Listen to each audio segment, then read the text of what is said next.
Halo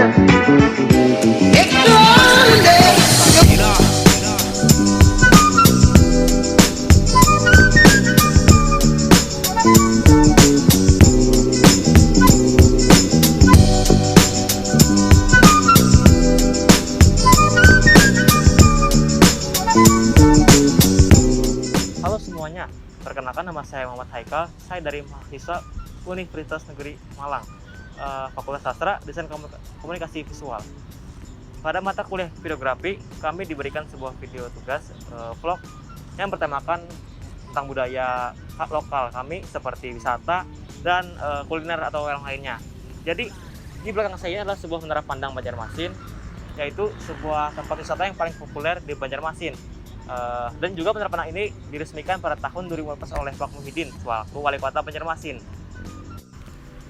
Jadi sejarahnya menara pandang ini yang sudah berdiri sebuah menara ini dulunya adalah tempat yang kumuh, banyak tumpukan kayu, warung, dan permukiman penduduk serta bangunan liar. Namun beberapa tahun lalu keadaan menjadi sangat berbeda. Di bantaran sungai sudah banyak pohon-pohon yang tumbuh subur dan asri. Ada taman dengan beraneka bunga, taman bermain, lampu hias, toilet wisata, dan masih banyak lagi. Karena lokasi dekat dengan pasar apung, bisa dilihat bahwa terdapat banyak penjual nasi, jajanan, dan menjadi objek wisata yang mulai ramai dikunjungi. Ini semua tidak terlepas dari usaha pemerintah Kota Banjarmasin yang membangun proyek sharing menjadi wilayah waterfront city. Terus, ada apa saja sih di Menara Pandang? Jadi, Menara Pandang ini memiliki 4 lantai. Nah, di lantai 3 itu adalah area terbuka. Jadi pengunjung bisa melihat pemandangan di sekitar dan di bawah dari lantai 3 ini. Apalagi ketika cuaca cerah, pemandangan Kota Banjarmasin terlihat sangat indah. Pantas saja jika Menara Pandang banyak dikunjungi oleh wisatawan baik itu dalam negeri maupun luar negeri, dan dijadikan sebagai ikon wisata di Banjarmasin. Alasannya adalah karena lokasi yang strategis, dan dari lantai Pandang tersebut pengunjung bisa melihat beberapa ikon wisata Banjarmasin lainnya seperti hantaran Sungai Martapura dan kubah Masjid Raya Sabila Mutadin.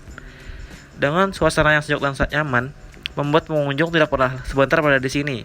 Sebagai tempat terpapat dari menara ini, biasanya pengunjung menghabiskan waktunya untuk berlama-lama sambil memandangi kelihatan sekitar atau melihat perahu yang kesana kesini di Sungai Martapura, sembari sesekali berfoto mengabadikan momen. Tidak usah khawatir jika mau anak kecil, karena takut jatuh dan sebagainya. Karena di sekelilingnya dibatasi dengan pagar yang tinggi, sehingga aman untuk membawa anak kecil. Turun dari lantai 3 menara, ternyata di sekelilingnya banyak menjual minuman dan makanan dengan harga yang murah, mulai dari ribuan hingga belasan ribuan.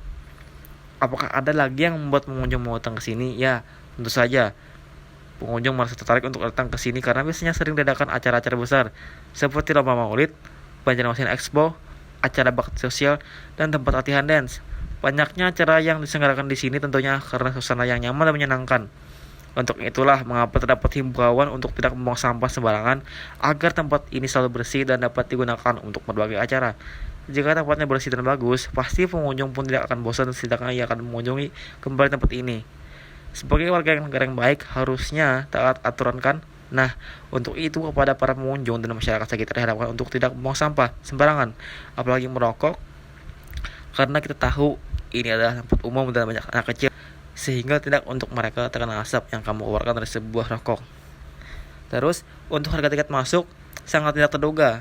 Ternyata untuk bisa mendapatkan pengalaman melihat pemandangan indah dari lantai 3 menara ini, pengunjung tidak dikenakan biaya sebesar pun alias gratis, kecuali untuk parkir kendaraan, yaitu Rp2.000. Oke teman-teman, jadi kita udah di tempat wisata yang pertama, yaitu Menara Pandang Banjarmasin.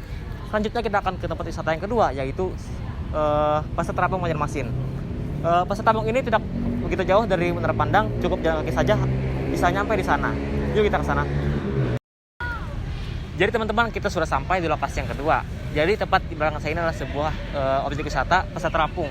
Namun karena kita sedang melanda pandemi COVID-19, jadi beberapa objek wisata harus terpaksa diberhentikan beroperasi. Jadi Pasar Terapung ini beroperasi pada hari Minggu pukulnya jam 6 pagi dan sampai selesai. Biasanya selesai siang sih, sekitar jam 10 sampai jam 11 siang. Dan juga Pasar Terapung ini cukup unik karena para pedagangnya menjual dagangan mereka di atas perahu. dan dagangannya itu pun dijual berupa sayur mayur, makanan dan buah-buahan. Pasar terapung ini perkirakan sudah eksis di era Kesultanan Banjar yang masih lestari. Beberapa pedagang di pasar terapung mengaku tidak tahu persis kapan kegiatan transaksi di atas air melalui sampan tersebut mulai tumbuh dan berkembang. Menurut para pedagang, mereka berjualan seperti ini hanya meneruskan kebiasaan orang tua mereka, sementara orang tua mereka mengaku meneruskan hal itu dari kebiasaan pendulunya juga. Pasar terapung terdapat di dua lokasi, yang besar di Desa Kuwin, Sungai Barito, Kota Banjarmasin, sedangkan yang kedua di Desa Lok Baintan, Kabupaten Banjar, atau perjalanan 1 jam naik klotok atau perahu bermesin dari pusat kota Banjarmasin.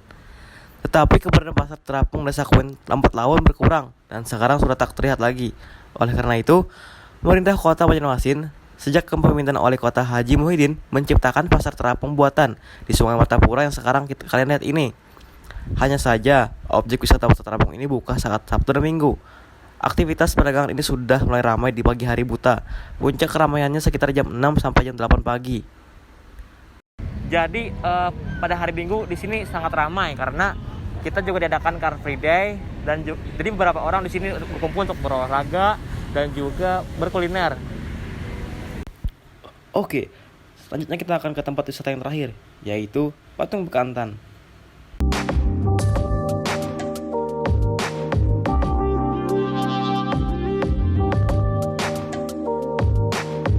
Oke teman-teman, kita sudah berada di objek wisata yang terakhir, yaitu Patung Menara Bekantan.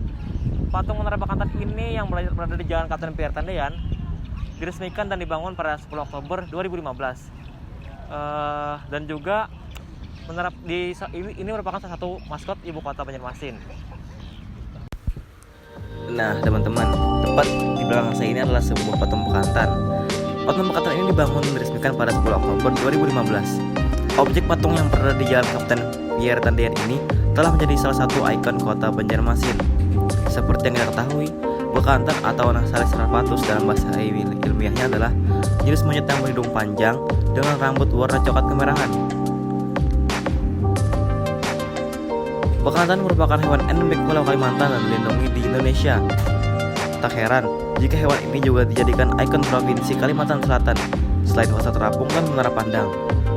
Di sekitar lokasi patung ini banyak orang yang melakukan olahraga jogging dan juga basket karena berdekatan dengan lapangan basket. Bekantan ini juga berupa patung dalam posisi duduk sembari menggaruk kepala dan tangan satunya lagi memegang serenteng buah rambai. Rambai adalah buah khas kota Kalimantan yang merupakan makanan favorit Bekantan. Patung ini juga bisa memuntahkan air ke Sungai Martapura atau air mancur seperti patung singa Merlion di Singapura. Selayaknya ikon patung seperti patung Bekantan ini dilestarikan dan dijaga agar suatu kota dapat diingat melalui landmark ikon yang ada. Hal ini adalah contoh baik bagaimana suatu daerah dapat mengangkat daerahnya melalui landmark. Oh iya teman-teman, kita juga dapat melihat Bekantan ini di salah satu pulau, yaitu Pulau Kembang dan Pulau Kagen. Dan juga Bekantan ini merupakan salah satu hewan yang telah dilindungi berdasarkan Ordonansi Perlindungan Binatang Liar tahun 1931 nomor 134 dan nomor 266. Bekantan merupakan kera endemik yang hanya hidup di Kalimantan Selatan, terutama di pinggiran hutan dekat sungai, hutan rawa gambut, hutan rawa air tawar, hutan bakau, dan kadang-kadang sampai jauh masuk ke daerah pedalaman. Bekantan juga berukuran lebih besar dari betina, ukurannya dapat mencapai 75 cm dengan berat mencapai 24 kg. Kera Bekantan betina merupakan sekitar 60 cm dengan berat 12 kg. Spesies ini juga memiliki perut yang besar atau buncit. Perut buncit ini sebagai akibat dari kebiasaan mengkonsumsi makanan yang selain mengkonsumsi buah-buahan dan biji-bijian, mereka juga memakan dedaunan yang menghasilkan banyak gas pada waktu dicerna. Bekantan hidup secara berkelompok. Masing-masing kelompok dipimpin oleh seekor bekantan jantan yang besar dan kuat. Biasanya dalam satu kelompok sejumlah sekitar 10-30 ekor. Satwa yang dilindungi ini lebih banyak menghabiskan waktu di atas pohon. Walaupun demikian, Bekantan juga mampu berenang dan menyelam dengan baik. Terkadang terlihat berenang menyeberang sungai atau bahkan berenang dari satu pulau ke pulau lain.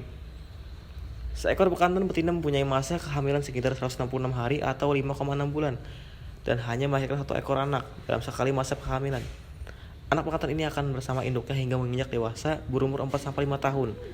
Habitat Bekantan masih dapat dijumpai di beberapa lokasi antara lain Suaka Marga Satwa dan juga Suaka Marga Satwa Pelihara Martapura.